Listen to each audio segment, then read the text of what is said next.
My name is Jay Manzano. This is my informative speech. This is my audience, my father, my cousin, my brother, and my mom.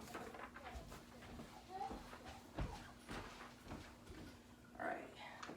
Growing up, I always saw the United States as my home and never thought any different of it.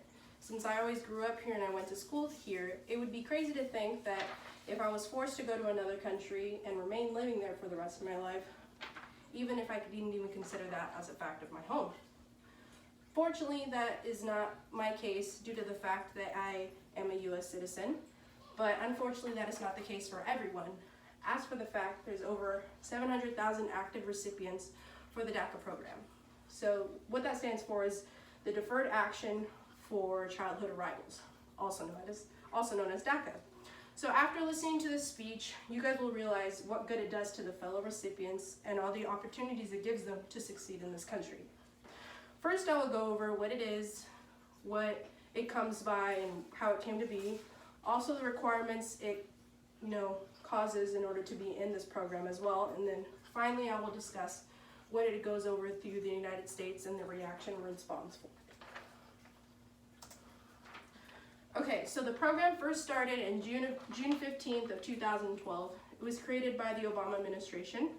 So what it is set to protect eligible immigrant youths that were brought over here illegally when they were children, and it protects them from being deported. It also gives them the permission to have a work visa. So how this all came to be is Obama, during his term, when it was going through the Congress of the DREAM Act, and as it failed to pass, he was kind of outraged, saying it was cruel to deport all these different people and stuff like that. So what he thought he could do is he could use his presidential right to instate a program. So the DREAM Act, what it is it would give a path for these immigrants that came here illegally as children, but for the fact, since it didn't pass, he implemented the DACA program onto the Homeland Security. So for that, it's not a pathway for citizenship for these immigrants, but it just helps them from not being deported for that fact. But it's not simple, easy kind of thing you can just simply click and apply for online and then you get it in 3 or 4 business days. No. It has certain requirements that in order to be in this program, you have to follow them. So for the fact that is you have to be under 31 years of age as of June 15th of 2012. You've also had to first come in the United States before your 16th birthday. And also you had to live continuously in the United States from June 15th of 2007 until present.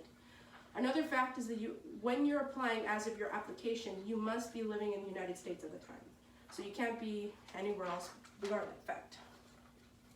Another thing is that you must be studying as well or have graduated. So you can be either studying high school, trying to go for a degree and stuff like that. What it really is helpful towards is those undocumented students that come over here, have that fear that they're going to be, let alone, and then they're going to be deported and can't finish their education.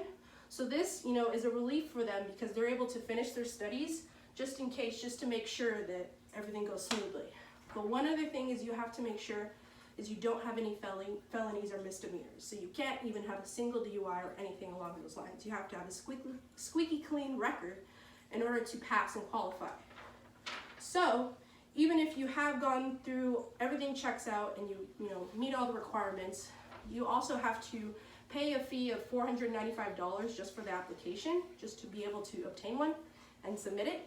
So once you have the application, you'd have to submit other documents like, where you worked, where you've gone to school, stuff like that, like references and things along the line. Then you would be given an appointment, and once you go to the appointment, you give biometric data, also fingerprinting. They ask you questions like, what do you want to do here? What's your plan in the United States? Are you still studying? Blah, blah, blah, blah, blah, and stuff like that. And then after that, they will perform a thoroughly intense background check just to make sure everything you've told them and all the information you've given them checks out. So if everything checks out and everything goes smoothly, you will be able to get into the program. As for that, but you may think, after all this goes on, what is the response of the United States? What has this done for the United States? Has what Obama did as his lawfully right to, pursue that as a president, was it a good thing? Was it a bad thing? So since it's been implemented, it's clear the response wouldn't remain completely positive towards everyone. The Republican Party leaders saw this as an abuse of Obama's power to be able to implement this, and they wanted to litigate against it. But, you know, they have been able to keep it along those lines. But studies have shown that it shows a reduced rate for the incomes compared to undocumented immigrants, so they have increased incomes, due to the fact that they can go to school, they can go to college, they have those work visas and stuff like that. So it was reopened during Trump's administration back last year, but as of June 15th of 2009, it's still instated by the Supreme Court, so people that are in still have it, are still protected, but there can be no new applicants. No one can try to apply for it anymore, but the people that are in it can still renew it every 2 years and so on and so forth.